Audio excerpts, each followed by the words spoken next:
ekziston një dallim i madh midis profetit Yunus dhe faraonit.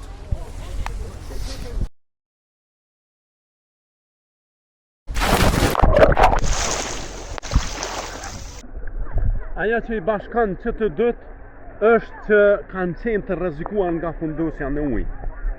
Kur Musa a.s. Allah janë donë vetën që me kanë bjeshk, e kalon ata dhe në momentin që e kalon pasaj futët faraoni me ushtërinë e tij, deti veç se kthehet në formë më pashme. Dhe e sheh fundin e tij faraoni, në atë moment thot, po besoj në Zotin në të cilin kanë besu bitë e Israelit dhe unë jam musliman. Musliman do mënë i dërzum dhe Allah. Edhe i thuhet faraonit, atash po beson, por më parë kundërshtuve dhe kesin prej të regulluze. Gjaj shumë e këti ka ndodh edhe Yunusit a.s. A e ka thirë popullën e tij që ta besojnë Zotin ja, mirë po ata e kundërshtojnë. Përse profeti Yunus del të ati populli i zemruar pa lejen e Zotit.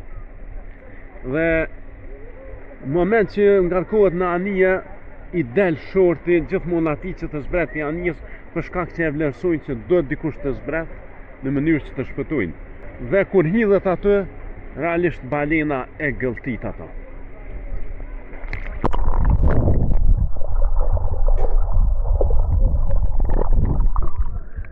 Yunusi në atë gjendje e vaj i kthehet Zotit me një shmerim, thot la ilaha illa anta, nuk ka Zot vërtet për teje.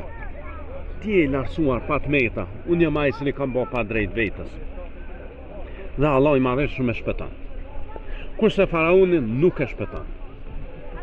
Shtrohet pyetja pse?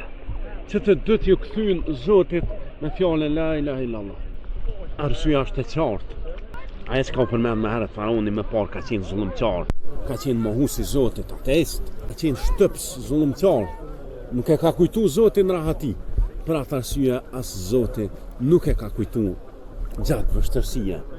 Kurse në anën tjetër, Yunusi e ka kujtu Zotin gjatë rahatia. Për këtë arsye Allah i madhëshëm e përmend këtë fakt. Falaula innahu kana min al-musabbihin.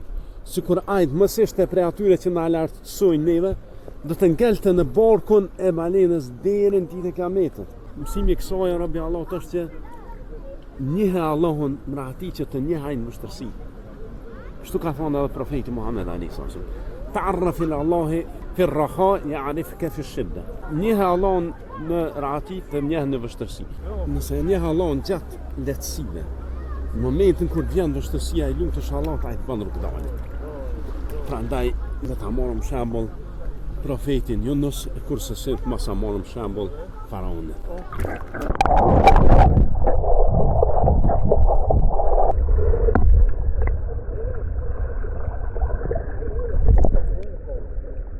Ndjek në shambullin e Yunusit, mëse ndjek në shambullin e faraonit.